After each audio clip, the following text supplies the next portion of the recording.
There is no music when it starts, no cinematic breakthrough, no voice from the ceiling, no feeling that your life has divided into a before and an after. It starts with an entry-level paycheck, a number so ordinary it almost insults you. You look at it, subtract rent, food, gas, whatever small emergency is already waiting, and what's left feels too thin to build anything meaningful with. And then, for reasons that don't feel noble at the time, you open a Roth IRA. Not because you feel rich, not because you feel ahead, but because somewhere in the back of your mind, you understand that a Roth IRA is one of the simplest legal containers for future wealth. Money goes in after tax, and if handled correctly, qualified withdrawals later can be tax-free. It is not glamorous, it is not a flex, it is a box that lets time do something useful. IRS. You fund it with $200 a month, and that amount feels absurd.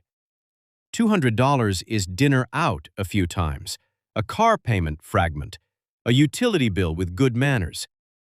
It does not feel like the beginning of a financial life. It feels like an amount too small to matter. But that's because, early on, compounding hides. It does not announce itself. It just turns earnings into more earnings, and then does it again. Quietly. Relentlessly. Compound interest is just interest earning interest, which sounds harmless until you live long enough to see what repetition does. So you make the first real move. You automate the transfer for the day after payday. Not the same day, the day after. Because you already understand something important. If you see the money, you will find a use for it. So you make sure you never really meet it. It leaves before your lifestyle can memorize it. And that is how the machine begins. Not with discipline that burns hot, but with a system that removes the need to feel disciplined at all. Months pass, then years. The account grows, but badly at first. Embarrassingly. The kind of growth that makes you wonder if this whole religion of investing was built by people with more patience than blood. Then the first real test arrives. In 3 weeks, the market drops 14%. Your balance doesn't just pause, it falls. It gives back months of effort so fast it almost feels personal. And for the first time, the account stops feeling like a graph and starts feeling like fear. This is when you read the sentence, "Everybody has heard and almost nobody respects until they need it." Time in the market beats timing the market. It sounds like a cliché because it is one, but some clichés survive because they were stress-tested by people who desperately needed them to be true. Schwab's long-run research makes the same point more bluntly. Perfectly timing the market is nearly impossible, and for most people, the better plan is simply to invest as soon as possible and stay invested. So, you stop staring at the drop like it owes you an apology. You learn what you own. Broad funds, real businesses, productive assets. And instead of pulling your money out to make yourself feel safe, you keep the automated deposits on. That is the exact moment the story turns. Not when the market recovers, not when the account hits some round number. Right there, when fear asks for control and you decline. Because this is the first adult realization in investing.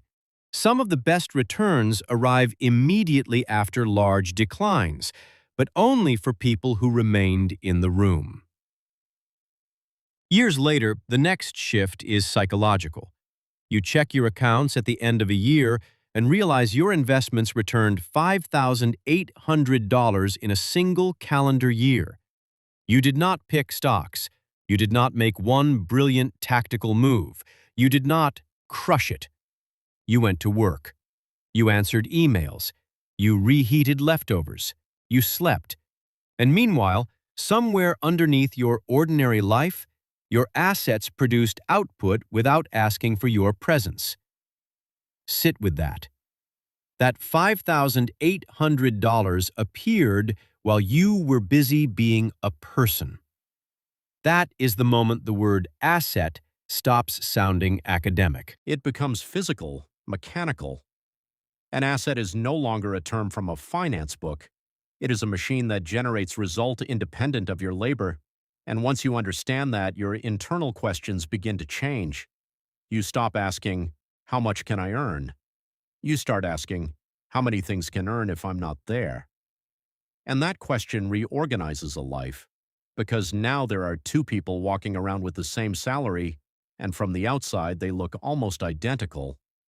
One built a spending system, the other built a building system. They made the same money. They lived in the same economy. They were both tired, both tempted, both convinced at different times that small decisions probably didn't matter. But one of them kept redirecting a piece of income into ownership.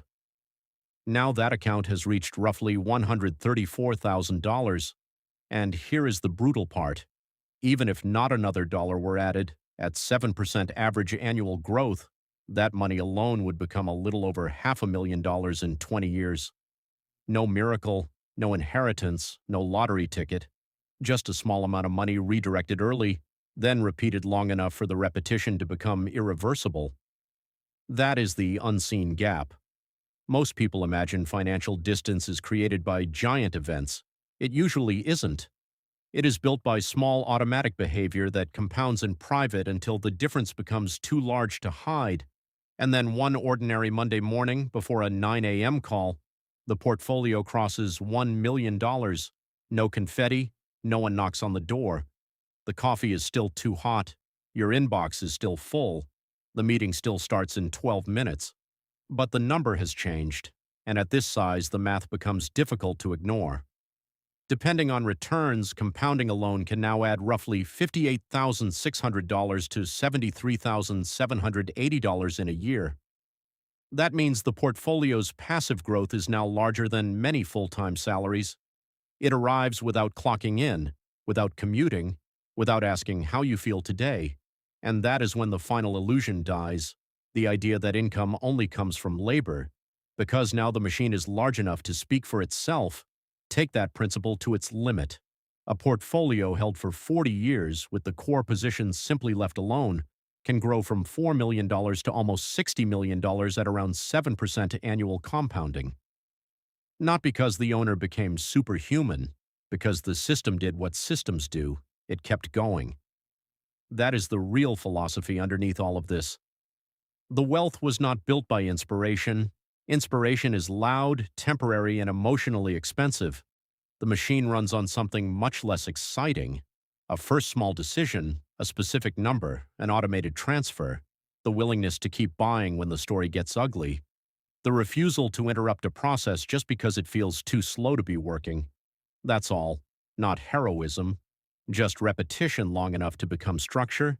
And once the structure is there, the math starts running in the right direction, silently, whether you are paying attention or not. If you want, I can also turn this into a more cinematic voiceover version, a faceless YouTube script with B-roll cues, or a full retention-optimized script with hook, pattern interrupts, and CTA.